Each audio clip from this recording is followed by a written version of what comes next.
আব্দুল সালাম যেমনটি বলেছেন যে ছাত্রলীগ সেজে আওয়ামী লীগের ভেতরে থেকে যাওয়া, স্বীকারই করছে ওনারা, ছাত্রলীগ সেজে ভেতরে থেকে যাওয়া, এই যে ব্যাপারটা, এই প্রসঙ্গে একটু আমি শুনতে চাই, এই প্রসঙ্গে শুনতে চাই যে এখানে আমি একটু জবাবটা জানতে চাই যে এখানে নিউজের সম্পাদক আমাদের এখানে কয়েকদিন আগে এই সাক্ষাৎকারে তিনি বলেছেন যে ছাত্রলীগের ভেতরে মিশে শিবির যে অনৈতিক কর্মকাণ্ড করেছে তার জন্য তারা অনুতপ্ত নয়।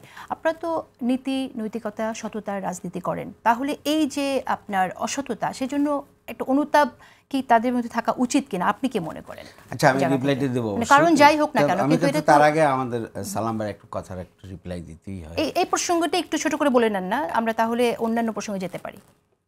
অনুতাপ অনুশোচনার যদি কিছু থেকে থাকে তাহলে তো অবশ্যই অনুতাপ অনুশোচনা থাকবে। আবরার ফাহাদকে পিটিয়ে হত্যা করলো, ঢাকা বিশ্ববিদ্যালয়ে একটা ছেলে ঢুকে নামাজ পড়লে তাকে ধরে নিয়ে যাচ্ছে, গুম করে ফেলা হচ্ছে, বছরের পর বছর পর্যন্ত সারা দেশে কেউ রাজনীতি মানে আন্দোলন করতে পারতেছে না। ওকে, জাহাঙ্গীরনগর বিশ্ববিদ্যালয় একটা পাখি হত্যা করলে 500 টাকা জরিমানা, কিন্তু শিবিরে হত্যা করলে সেখানে কোনো তার জন্য পুরস্কার আছে। ছাত্রদলেরও হয়তো এরকম অবস্থায় ছিল। আমার কথা হচ্ছে যে এখানে একটু আবরার ফাহাদের প্রসঙ্গটা যেহেতু আনলেন, আবরার ফাহাদের প্রসঙ্গটা যেহেতু আনলেন, আমি একটু মনে করি যে আবরার ফাহাদের হত্যাকাণ্ডে কিন্তু আপনি জানেন তাই হত্যাকারীর পক্ষে লড়েছেন আপনাদের একজন নেতা, সেটাও আপনি জানেন আইনজীবী হিসেবে। হ্যাঁ, আইনজীবী হিসেবে আবরার ফাহাদের একটার মধ্যে আরেকটা কোশ্চেন আমি জানি, জাস্ট নোট করে রাখলাম যেহেতু আবরার ফাহাদের প্রসঙ্গ আপনি। আমার কথা হচ্ছে যে এইভাবে দেশে চলছে, সারা বাংলাদেশে 15 বছর রাজনীতি করতে দেওয়া হয় নাই, আমাদের নেতাদেরকে ধরে ধরে ফাঁসি দেওয়া হলো, সারা বাংলাদেশে 5টি নির্বাচনের মধ্য দিয়ে মানে 3টি নির্বাচন দখল করে নিল তারা, অথচ প্রতিবাদ করার কোনো সুযোগ থাকলো না। সেখানে বাংলাদেশের এই ফ্যাসিস্টদের বিরুদ্ধে যারা আন্দোলনটা গড়ে তুলল তারা এখন ফ্যাসিজমের বন্ধু হয়ে গেল।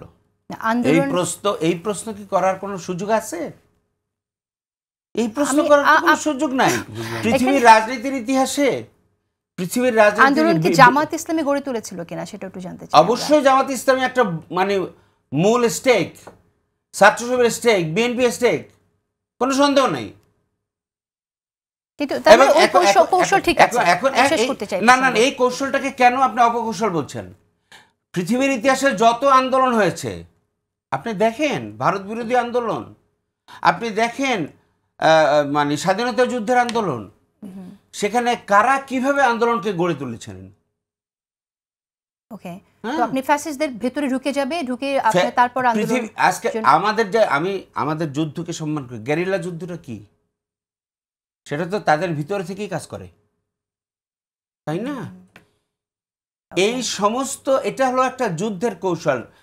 রাজনৈতিক ফ্যাসিস্টদের বিরুদ্ধে নিরস্ত্র জনতার শক্তিশালী যে অবস্থান তৈরি করা, সেটা করতে গিয়ে যদি ন্যায্য কোনো কৌশল গ্রহণ করে থাকে সেটা তো কোনোদিন অপকৌশল হতে পারে না। ওকে, আমরা একটি মন্তব্য শুনেছিলাম আওয়ামী লীগ এবং বিএনপি 2 সাপের একই বিষ, এরকম একটা মন্তব্য শুনেছিলাম। তাহলে কি বিএনপির ভেতরেও কখনো আপনারা এইভাবে সুপ্তভাবে থাকবেন কিনা, মানে গেরিলা যুদ্ধের অংশ হিসেবে, কৌশলের অংশ হিসেবে? আপনি কোনো জায়গায় প্রমাণ করেন, আমি প্রশ্ন করি, যে শিবির বা জামাত কোনো জায়গায় ভিতরে থেকে দেশের স্বার্থে, গণতন্ত্রের স্বার্থে, সমাজ বিরোধী কোনো কাজের সাথে জড়িত আছে কিনা। মানুষ হিসেবে অনেক ভুল ত্রুটি থাকতেই পারে, কিন্তু এরকম আছে কিনা এবং জামাত ইসলামী তাদেরকে অন করে কিনা আপনি দেখেন।